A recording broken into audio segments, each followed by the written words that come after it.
सर्व पापांचा नाश करणारी आमलकी एकादशी, विष्णू पूजा महत्त्व आणि कथा.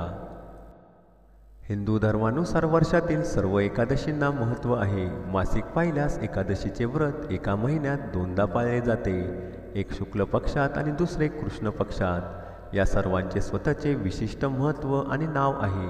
तसेच फाल्गुन महिन्यातील शुक्ल पक्षातील एकादशीला आमलकी एकादशी म्हणून ओळखले जाते.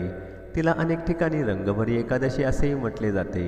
हिंदू धर्माशी संबंधित प्राचीन धार्मिक ग्रंथामध्ये एकादशी तिथी भगवान विष्णू आणि श्रीकृष्ण यांच्याशी संबंधित आहे. नावाप्रमाणेच आमलकी एकादशीचा संबंध आवळा या फळाशी आहे. त्यामुळे या दिवशी भगवान विष्णूंसोबत आवळ्याच्या झाडाचीही पूजा केली जाते. असे मानले जाते की हे आवळा वृक्ष भगवान विष्णूला अतिशय प्रिय आहे.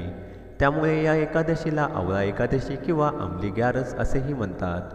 मान्यतेनुसार आवळा वृक्षाची उत्पत्ती भगवान विष्णू आणि भगवान ब्रह्मा यांच्याशी संबंधित आहे.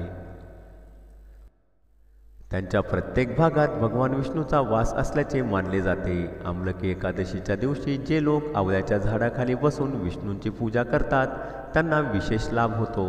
हिंदू पंचांगानुसार यावर्षी म्हणजेच 2024मध्ये आमलकी एकादशीचे व्रत 20 मार्च रोजी पाळले जाणार आहे.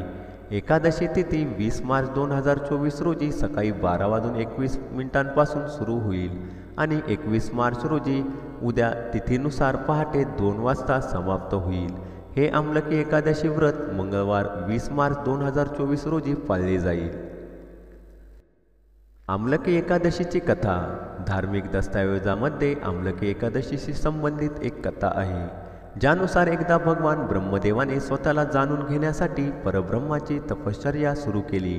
तेव्हा त्यांच्या तपश्चर्येने प्रसन्न होऊन भगवान विष्णू प्रकट झाले. त्यांना पाहून ब्रह्माजी भावुक झाले आणि त्यांच्या डोळ्यातून अश्रू वाहू लागले. ब्रह्माजींचे अश्रू नारायणाच्या पायावर पडत होते. असे म्हणतात की नारायणाच्या पाया पडल्यावर प्रत्येक अश्रू आवळा वृक्षात रूपांतरित होत होते. ज्या दिवशी ही घटना घडली ती एकादशी तिथी होती. तेव्हा श्रीहरी म्हणाले की आजपासून हे झाड आणि त्याचे फळ हे माझे रूप मानले जाईल. हा दिवस आमलकी एकादशी म्हणून ओळखला जाईल. जो भक्त या एकादशीला आवळ्याच्या झाडाची यथायोग्य पूजा करेल त्याला माझ्या पूजेप्रमाणेच फळ मिळेल.